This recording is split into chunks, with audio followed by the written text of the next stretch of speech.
جو ٹاپک ہے آج کا وہ بچوں کے حوالے سے ہے جی کہ بچے ایک تو اغوا بہت زیادہ ہو رہے ہیں اور اس کے ساتھ ساتھ جو گھروں سے بھاگ جاتے ہیں ان کو پھر کس طریقے سے اپنے گھر جو ہے وہ واپس پہنچایا جاتا ہے. جب بچے جو ہے وہ اسپیشلی کمسن بچے گھروں سے بھاگتے ہیں تو آبویسلی وہ تحفظ جو ہے ان کو فراہم کرنا آپ کی اور ہماری ذمہ داری ہے. اور کچھ ایسے ادارے جو ہے وہ کام کر رہے ہیں جو کہ چائلڈ پروٹیکشن سے جن کا تعلق ہے. ڈاکٹر صداقت ایک سائیکیٹرسٹ ہیں ہمارے ساتھ اس وقت یہاں پر اسٹوڈیوز میں موجود ہیں, ان کو ویلکم کرتے ہیں پروگرام میں. جی السلام علیکم, کیسے ہیں آپ؟ خیریت سے؟ تھینک یو ویری مچ جی, آپ تشریف لائے ہمارے گڈ مارننگ پاکستان شو میں. پہلے تو یہ بتائیے گا کہ ایک بہت بڑی تعداد ہے بچوں کی جو کہ گھروں سے بھاگتی بھی ہے. آف کورس اغوا کا جو ایک ایلیمنٹ ہے وہ سیپریٹ ہے, اور اس کی جو ہم نے ابھی نشاندہی کی کہ زیادہ تر جو علاقے ہیں جہاں سے یہ بچے اغوا ہو رہے ہیں وہ بھی بادامی باغ کا ایک علاقہ ہے. اور ابھی ہم پہلے پروگرام سے پہلے جب بات کر رہے تھے تو اس کی کیا وجہ ہے, میں چاہوں گا کہ آپ بھی ہمارے ناظرین کو بتائیے. اچھا, بچے زیادہ تر گھروں سے اغوا نہیں ہوتے جی, گھر سے وہ پہلے بھاگتے ہیں اور ولنریبل ہو جاتے ہیں اور نظر آتے ہیں جب وہ سڑکوں پہ گھومتے پھرتے تو لوگ پھر انہیں اپنے مقاصد کے لیے اغوا کرتے ہیں. یہ عرصہ دراز سے ہو رہا ہے اور پنجاب میں ایک ادارہ ہے جو کہ ان بچوں کو پہلے نشاندہی کر کے ادارے میں سیٹل کرنے کی کوشش کرتے ہیں اور پھر ان کو اپنے واپس گھر پہنچانے کی کوشش کرتے ہیں. تو کافی عرصے تک میں اس ادارے کے ساتھ کام کرتا رہا ہوں, ان کے بچوں کو گروپس کی شکل میں کاؤنسل کرنا اور واپس اپنے گھروں میں سیٹل کرنا. لیکن اوریجنلی لوگ ایسے بچے گھروں سے اغوا نہیں ہوتے یا گھر سے اسکول جاتے ہوئے یا اسکول سے واپس آتے ہوئے اغوا نہیں ہوتے. سب سے پہلے وہ خود گھر سے بھاگتے ہیں جب انہیں کہیں سے ہیٹ ملتی ہے, تپش ملتی ہے, کیونکہ یہ تو انسان کی فطرت ہے کہ جہاں سے اس کو تکلیف ملتی ہے تو وقتی طور پر وہ سوچتا ہے کہ میں یہاں سے بھاگ جاؤں. اس کا آگے جا کے کیا انجام ہو یہ بعد کی باتیں ہیں, لیکن ایک ننا منا ذہن عام طور پر اس طرح سوچتا ہے کہ وقتی طور پر اپنے انسٹنکٹ کے تحت, اپنی جبلت کے تحت وہ جب مار پیٹ ہوتی ہے یا برا بلا کہا جاتا ہے یا ارد گرد حالات ایسے ہوتے ہیں جن سے بہت زیادہ تکلیف پہنچتی ہے تو پھر بچے جو ہے گھروں سے بھاگنے کا سوچتے ہیں. اور ان کی سوچ میں اتنی امیجنیشن نہیں ہوتی کہ ایک بچہ جب گھر سے بھاگے گا تو سڑک پہ آنے کے بعد اس کے ساتھ کیا کیا گھناؤنے ہو سکتی ہے زندگی اور کتنا برا اس کا حال ہو سکتا ہے. اس بارے میں پھر وہ بالکل بچہ سوچتا ہی نہیں ہے اور وہ گھر سے نکل جاتا ہے. اور بعض اوقات ایک بچہ اکیلا نہیں بھاگتا, وہ بھاگنے سے پہلے اپنے جیسے کسی اور بچے کو ساتھ میں لاتا ہے اور پھر دونوں مل کے بغیر سوچے سمجھے کسی بس پہ سوار ہو کے تو بادامی باغ کے اڈے پہ پہنچتے ہیں. تو اس کی وجوہات جو ہیں اس کے اندر تشدد شامل ہے, تشدد کی وجہ سے, مار پیٹ کی وجہ سے جو ہے بچے گھر سے بھاگتے ہیں. کیا آپ کے ایکسپیرینس میں جو ہے وجہ بنتی ہے سب سے زیادہ جس کے باعث جو ہے بچہ مجبور ہو جاتا ہے گھر سے بھاگنے کے لیے؟ سب سے بڑی وجہ تو تشدد ہے, رائٹ, کہ جو بچوں کو مجبور کرتا ہے کہ وہ گھر سے بھاگیں. لیکن کچھ بچوں میں کیوریاسٹی بھی ہوتی ہے, وہ ٹیلی ویژن پر دیکھ کر یا کسی طریقے سے وہ جب دیکھتے ہیں کہ دنیا بڑی وسیع ہے اور بڑی مزے کی ہے تو وہ اپنے گھر جو کہ محدود ہوتا ہے یا کوئی کسی گاؤں میں ہوتا ہے یا انہیں کوئی تنگی ہوتی ہے, تکلیف ہوتی ہے, تو بچے فینٹسائز بھی کرتے ہیں کہ جب وہ گھر سے نکلیں گے تو وہ کوئی بہت بڑا مستقبل بنا لیں گے.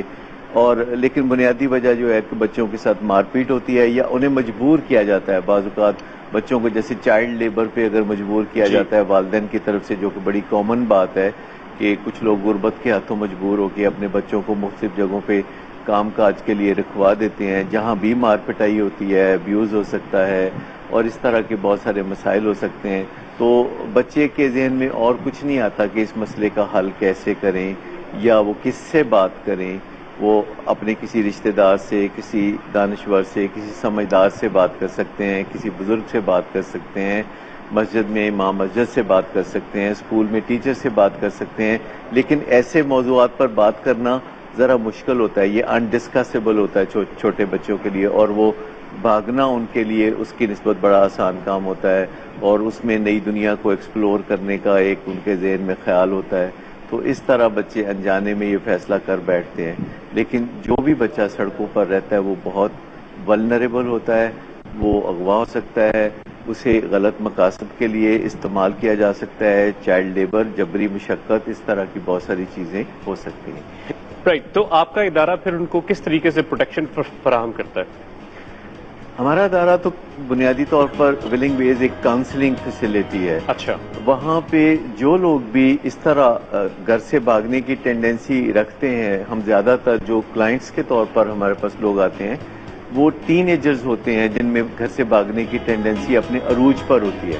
آپ سمجھیں کہ جو بچہ بڑا ہوتا چلا جاتا ہے اس میں گھر سے بھاگنے کے امکانات بڑھ جاتے ہیں، کیونکہ ان کے اندر اپنا بارود ہوتا ہے، اپنے نیورو ٹرانسمیٹرز ہوتے ہیں جو کہ برداشت نہیں کرتے. تو 6 میں سے ایک نوجوان یعنی ٹین ایجر گھر سے ضرور بھاگتا ہے، اور پھر وہ بعض اوقات تو چند گھنٹوں کے بعد واپس آ جاتا ہے، بعض اوقات چند دنوں کے بعد واپس آ جاتا ہے. لیکن کہا جاتا ہے کہ جو بچہ یعنی ٹین ایجر یا بچہ کوئی 2 ہفتے تک سڑکوں پہ رہے، پھر وہ گھر میں رہنا اس کے لیے کافی مشکل ہو جاتا ہے. وہ تھوڑا مادر پدر آزاد ہو جاتا ہے، وہ ماں باپ کی پابندیوں کو پھر بالکل قبول نہیں کرتا. اس لیے کوشش یہ کرنی چاہیے کہ بچہ کبھی گھر سے نہ بھاگے، اور اگر بھاگے تو اس کی جلد بازیابی ہو اور اس کی ذہنی تربیت ہو کہ جس کی وجہ سے وہ دوبارہ بھاگنے کے بارے میں نہ سوچے بلکہ بات چیت کے ذریعے اپنے مسائل کو حل کرے.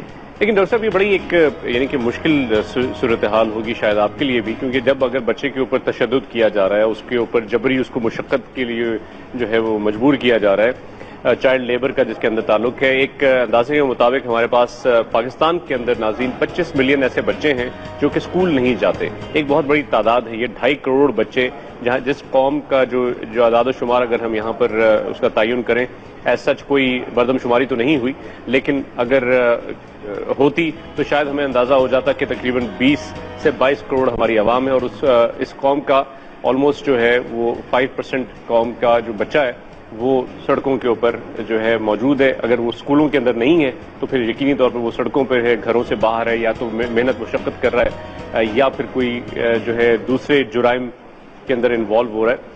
تو ایسے بچے جو آپ کے پاس آتے ہیں اور پھر آپ کو پتا ہے کہ اب ان کو اگر ہم نے گھر واپس بھیجا تو ان کے اوپر تو وہی ظلم و تشدد ہوگا، ان کے اوپر وہی جبری مشقت جو ہے وہ تھوپ دی جائے گی، تو پھر اس صورتحال میں کیسے اس کو ڈیل کرتے ہیں؟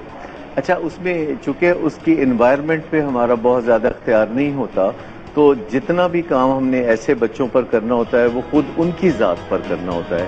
تو اس کے لیے ایک نصاب ہے، کریکولم ہے، جسے ہم ہوم رن اوے کریکولم کہتے ہیں، جس میں بچوں کے دماغ پہ، ان کی سوچوں پہ، ان کی ایمانیات پہ، پیراڈائمز پہ ہم کام کرتے ہیں، اور ان کی جو تبادلہ خیالات کی جو مہارت ہے وہ بڑھاتے ہیں، اور انہیں بتاتے ہیں کہ ان کے پاس کیا کیا چوائسز ہیں، وہ کس کس سے بات کر سکتے ہیں اور کیسے بات کر سکتے ہیں، اور ان کے منہ پر کیا سوالات ہوں کہ دوسرے لوگ ان کی مدد کریں. پھر ان کو بتاتے ہیں کہ جو لوگ مس گائیڈ کرتے ہیں ان کا انداز کیا ہوتا ہے، کن لوگوں کو جو ہے آپ نے بالکل رابطہ نہیں کرنا ہوتا اور کن لوگوں سے آپ نے ملنا ہوتا ہے اور کن سے آپ نے گائیڈنس لینی ہوتی ہے. تو یہ جو بچوں کی صلاحیت ہے، ایک تو ہم اس پہ کام کرتے ہیں، ان کی سٹریس مینجمنٹ، ان کے اندر جب تپش ہو تو وہ کیا کریں، جب انہیں غصہ آئے تو کیا کریں، جب کوئی پٹائی پہ تولا ہوا ہو تو اس سے کیسے نپٹیں. تو یہ جو ایک کریکولم ہے، باقاعدہ ایک نصاب ہے جس میں سے وہ گزرتے ہیں، پلس ان کے اوپر اس طرح کی سکلز کو ہم انہیں اس طرح کی سکلز دینے کی کوشش کرتے ہیں کہ جس سے کہ ان کا سٹریس لیول وہ اوپر نہ جائے، اور انہیں ایسے رستوں کا پتہ چل جائے جس سے کہ تحفظ کے ساتھ وہ اپنی زندگی کو محفوظ بنا سکیں. والدین کو یہ بات ہمیشہ کے لیے سمجھ لینی چاہیے کہ بچوں پر تشدد اور ان کے ساتھ مار پیٹ سے کوئی مثبت نتیجہ کبھی نکل نہیں سکتا، اور یہ انسانی حدوں کے باہر کی بات ہے. تشدد یہ جانور کرتے ہیں ایک دوسرے کے ساتھ، کیونکہ وہ بات چیت نہیں کر سکتے، وہ اپنے خیالات دوسرے تک نہیں پہنچا سکتے، تو جانور ایک دوسرے کو گھورتے ہیں، گھراتے ہیں، اور ایک دوسرے کو مار پیٹ کر کے اپنے مقاصد حل کرتے ہیں. اگرچہ انسان کو اس لیے اشرف المخلوقات کہا جا سکتا ہے کہ وہ سوچ سکتا ہے اور اپنی سوچ کو دوسروں تک پہنچا سکتا ہے. اپنی سوچ کے ذریعے وہ مسائل کا حل بھی نکال سکتا ہے. ہٹ اینڈ ٹرائل سے کبھی وہ ایک طریقہ آزماتا ہے، کبھی وہ دوسرا طریقہ آزماتا ہے، اور اس کے بعد اس کا مسئلہ حل ہونا شروع ہو جاتا ہے. تو جو بچوں کے ساتھ والدین اگر بات چیت کرنا شروع کریں تو اس سے زیادہ آسانی سے مسائل حل ہو سکتے ہیں. لیکن بات چیت کی نسبت مار پیٹ کرنا بہت آسان لگتا ہے، روایتی بات ہے، سمجھا جاتا ہے کہ والدین کا حق ہے کہ وہ بچوں کو مار پیٹ کریں، یا ٹیچرز کا حق ہے، یا مسجد میں مولوی کا حق ہے کہ وہ بچوں پہ مار پیٹ کرے. تو ایسا کسی کا حق نہیں ہے. سب سے پہلی بات یہ ہے کہ آپ قائل کرتے ہیں، آپ بات چیت کے ذریعے سمجھاتے بجھاتے ہیں، اور آپ ایسے روایتی طریقے بھی استعمال کرتے ہیں جس سے بچوں کو پڑھنے لکھنے کی ترغیب ملتی ہے، یا گھر کے کام کاج کرنے میں وہ مددگار ہوتے ہیں.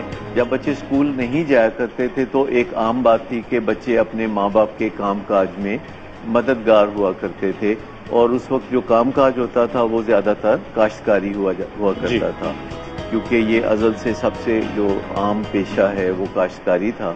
تو والدین اس میں جاتے تھے. لیکن آج سے چند سو سال پہلے باقاعدہ یہ اسکول سسٹم آیا، پھر کہیں اس میں کوئی قباحت ہوئی کہ اسے تکلیف دہ بنا دیا گیا. اسکول کو ایک تکلیف دہ جگہ سمجھا جاتا ہے. عام بچے بھی چھٹی کے نام پہ ان کے چہروں پہ بہت مسکراہٹ اور خوشی آ جاتی ہے. تو ایسا کچھ کرنے کی ضرورت ہے کہ یہ اسکول میں جو پڑھائی کا طریقہ کار ہے یا جو سسٹم ہے، اس میں سے تکلیف کو ذرا مائنس کرنے کی ضرورت ہے. اس میں تھوڑا کھیل کود شامل کرنے کی ضرورت ہے. بڑا امپورٹنٹ پوائنٹ ہے سر یہ، تھینک یو.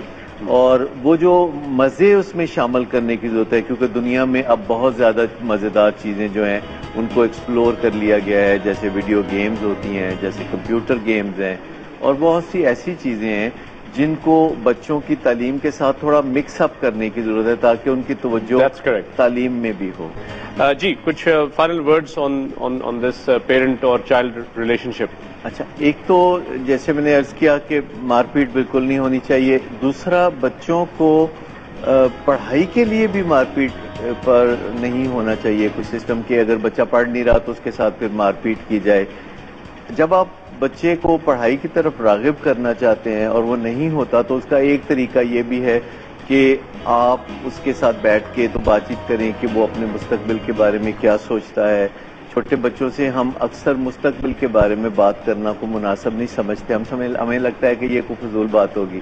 حالانکہ چھوٹے چھوٹے بچوں کو بھی اگر آپ یہ ویژن دے دیں کہ پڑھنے لکھنے سے آخرکار ان کا مستقبل کیسا بن سکتا ہے تو ان کی موٹیویشن اس سلسلے میں بڑھ سکتی ہے. پھر انہیں ایسے سوال جواب کیے جا سکتے ہیں جن سے ان کا ذہن خود ایکسپلور کرے. ایک مائنڈ سیٹ ڈیولپ کیا جا سکتا ہے، اور بچہ جو ہے وہ بہت سے لوگوں کو شاید اس بات کا I'm sure کہ اندازہ ہوگا، اگر نہیں ہے تو ہو جانا چاہیے کہ بچہ 3 سال کا بھی ہو بھی اس کے اندر جو ہے وہ شعور آ جاتا ہے کہ جناب اس نے اسکول جانا ہے، اس نے جو ہے کوئی بڑا کام کرنا ہے، کوئی سپر ہیرو بننا ہے. کیونکہ ہیروز کو ہم دیکھتے ہیں تو وہ ایسپریشنز جو ہیں اس کے اندر ڈیولپ ہونا شروع ہو جاتی ہیں، کوئی بڑا کام کرنے کی، کوئی جو ہے ہیرو بننے کی. دوسری طرف جو معاشرے میں ہمیں تھوڑی نظر ڈالنی چاہیے کہ کیا ایسے حالات ہیں جس سے کہ بچے آسانی سے سڑکوں پہ پنپ جاتے ہیں. وہ وہاں پہ ان کو کھانے پینے کا بندوبست ہو جاتا ہے. بہت سی ایسی جگہ ہیں جہاں بچے جو ہیں ان کو پتہ ہوتا ہے کہ اگر ہم جائیں گے تو انواع